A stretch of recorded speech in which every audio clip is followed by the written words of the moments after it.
Instrumentación industrial de variables de proceso químico. Medida de la variable de temperatura. La instrumentación y el control de procesos son operaciones básicas y fundamentales para el buen funcionamiento de una planta química y en general de cualquier planta industrial.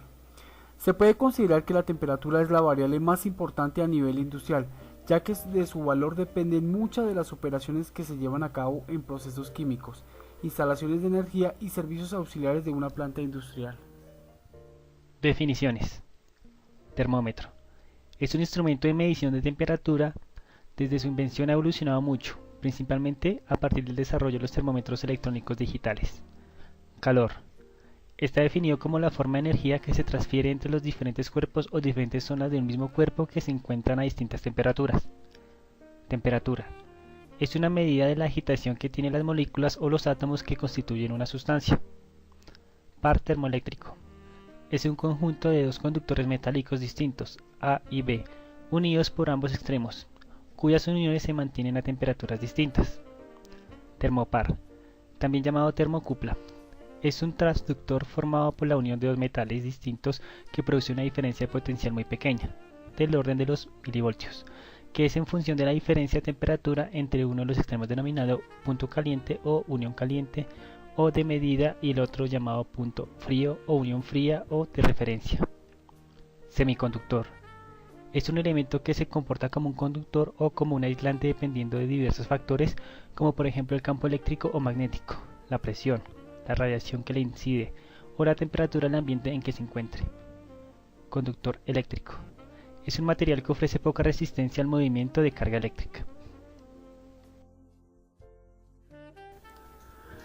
Instrumentos.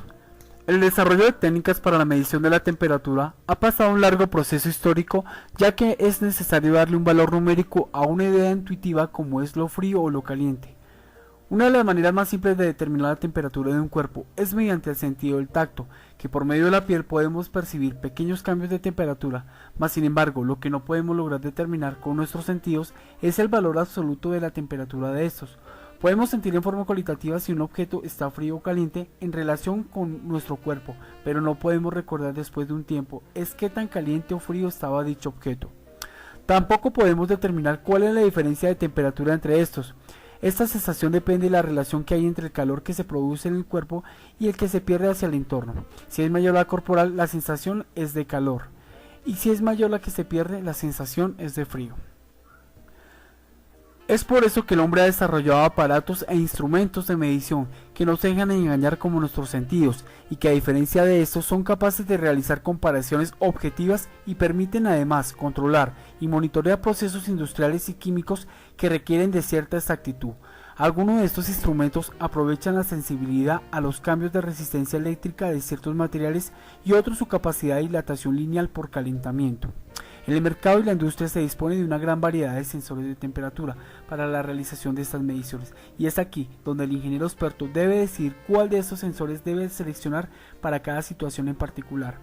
A fin de escoger el mejor, se debe tener en cuenta varios factores como son la temperatura máxima, el rango de temperatura a medir, la exactitud, la velocidad de respuesta, el coste y los requerimientos de mantenimiento. También depende del tipo de proceso que se realice, ya que en algunos casos se necesita medir de temperaturas sin que el sensor esté en contacto directo con la sustancia o cuerpo. Para esto se requiere de pirómetros ópticos o de radiación.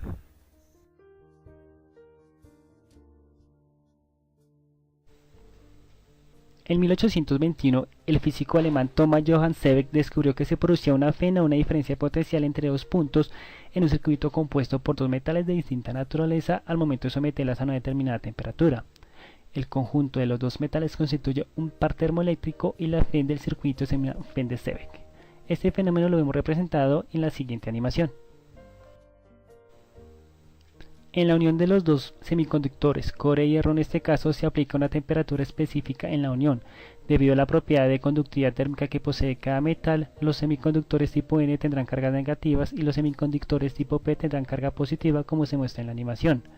En la fuente de calor la temperatura es más alta, en consecuencia las cargas negativas y las cargas positivas empiezan a acelerarse. En el extremo opuesto de la fuente de calor, la temperatura es más baja, por lo tanto las cargas positivas y las cargas negativas de los metales unidos tendrán a moverse a esta parte en la unión hasta alcanzar un equilibrio. Así las cargas negativas aumentan en el tipo N y las cargas positivas aumentan en el tipo P, creando una diferencia potencial que maneja una corriente eléctrica. Para tener una mayor claridad sobre este fenómeno térmico, observaremos el principio a partir del siguiente ensayo físico. Calentaremos dos metales de diferente clase, en este caso hierro y cobre, los cuales están unidos al extremo final.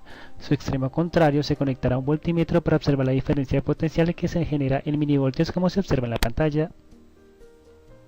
Este principio se ha usado en industrias del plástico, gomas, fundición de metales a baja temperatura, fundición de acero, industrias de alimentos, entre otras. Efecto Peltier. En 1834 el físico francés Jean-Charles Peltier descubrió que cuando pasa una corriente eléctrica a través de la unión de dos metales existe una liberación o absorción de calor en la unión dependiendo de la dirección del flujo de la corriente. Este es el efecto inverso al de Seebeck. El efecto Peltier se caracteriza por la aparición de una diferencia de temperaturas entre las dos caras de un semiconductor cuando por él circula una corriente. Esto sucede debido a las diferentes propiedades de conducción electrotérmica de los metales. Una de las uniones se calienta y la otra se enfría. Una celda Peltier está conformada por dos materiales semiconductores, uno tipo P y otro tipo N, en un arreglo como se muestra en la figura, produciéndose internamente el llamado efecto termoeléctrico de Peltier. Para observar la aplicación de este efecto se tomó como ejemplo el siguiente experimento. Se colocaron en las dos caras de la celda Peltier dos conductores térmicos de una misma especie, en este caso aluminio, ajustado con dos bandas de goma. En medio de la celda Peltier y los dos conductores se ajusta un pequeño motor eléctrico con una hélice. Los dos conductores eléctricos que posee la celda Peltier se conectan al motor.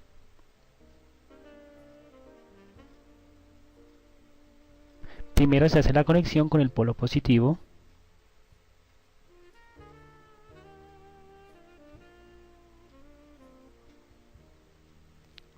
Y luego se hace la conexión con el polo negativo.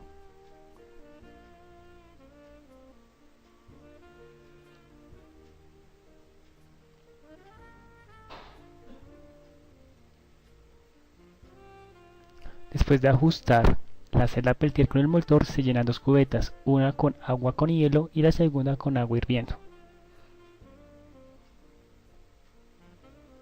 Se ajustan los dos conductores de aluminio, uno en la cubeta de agua fría y la otra con la cubeta de agua caliente, y seguidamente observaremos la aplicación del efecto Peltier.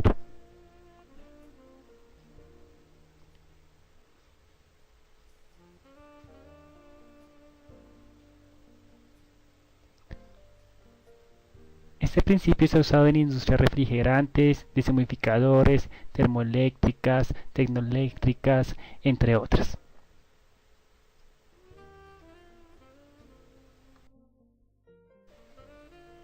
Efecto Thomson.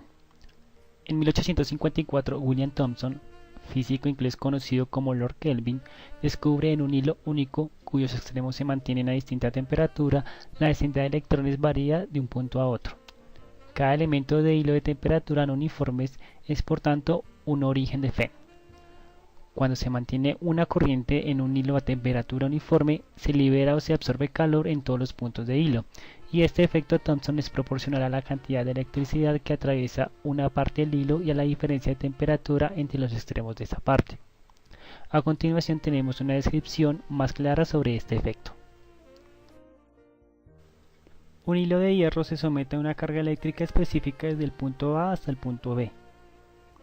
En medio de la barra, el punto C, se aplica una fuente de calor a través de un mechero. El punto M se presenta una mayor temperatura. Del punto A al punto C se desprende calor. Del punto C al punto B la energía es absorbida. Este principio es aplicado a metales como la plata, el bismuto, el cobalto, el níquel, el mercurio, entre otros.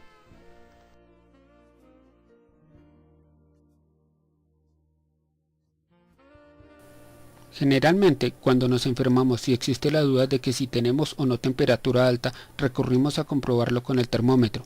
Este utensilio es muy puntual en la medición de la temperatura de las personas. Pero ¿sabemos desde cuándo existe y quién los inventó? Se conoce que Galileo Galilei fue el primero en inventar al padre del termómetro, que fue el termoscopio, que era un tubo de vidrio que terminaba en una esfera hueca en el que se introducía agua que al calentarse subía por el tubo o que se congelaba, dependiendo de la temperatura. Por eso luego se cambió del agua al alcohol, porque este último se dilataba más. Anteriormente, entre 1611 y 1613, Francesco Sagrado y Antonio Santorius incorporaron al instrumento una escala numérica con la finalidad de medir la temperatura con mayor exactitud. Termómetro viene del griego termo, que significa caliente, y metro, que significa medir. Al principio de su fabricación y hasta hace como unos 15 años, los más comunes eran los que utilizaban el mercurio, por ser un elemento que se dilataba fácilmente al aumentar o disminuir la temperatura, y con lo cual el registro de las mismas es más fácil. Sin embargo, con el pasar de los años, los tipos de termómetro fueron variando y ahora se recomiendan mucho más los digitales para medir la temperatura, ya que son más exactos y contaminan menos que los de mercurio. En la actualidad, los tipos de termómetros son variados. El más común es el de mercurio, inventado por Fahrenheit en 1714.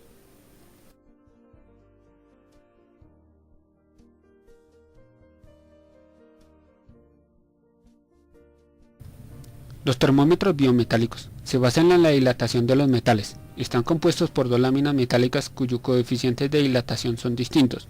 Cuando se produce un cambio de temperatura, una de las láminas se curva primero y este movimiento se traduce en una aguja que señala la temperatura. Estas son las combinaciones más usuales en esta clase de termómetros.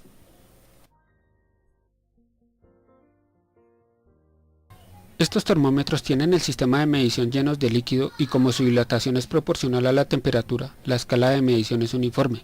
El campo de medición de estos instrumentos varía entre 150 y 500 Celsius. Contienen un líquido volátil y se basan en el principio de la presión a vapor. Al subir la temperatura, aumenta la presión.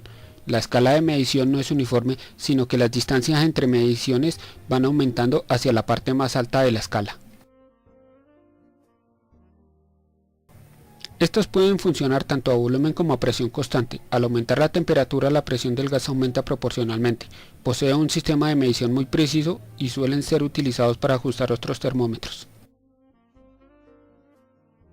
Es el más común. Funciona debido a la propiedad de los líquidos. Se dilata al aumentar la temperatura y se contraen cuando disminuyen.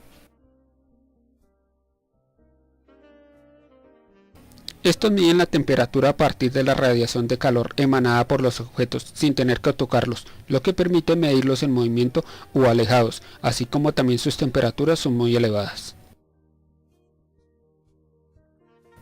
Estos miden la temperatura a través de un alambre de platino, que es unido a una resistencia eléctrica que cambia según la temperatura.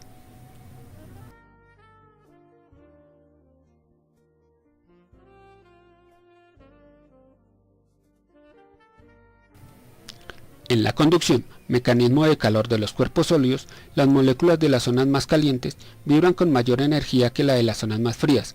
El contacto entre moléculas transfiere energía hasta que se establece el equilibrio térmico.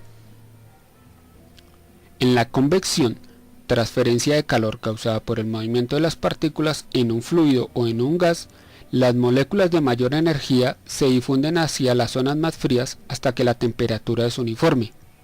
Cuando calentamos un gas, las moléculas se expanden, disminuyen su densidad y se elevan. Contrariamente, a medida que el gas se enfría, las moléculas se contraen y aumenta su densidad y caen.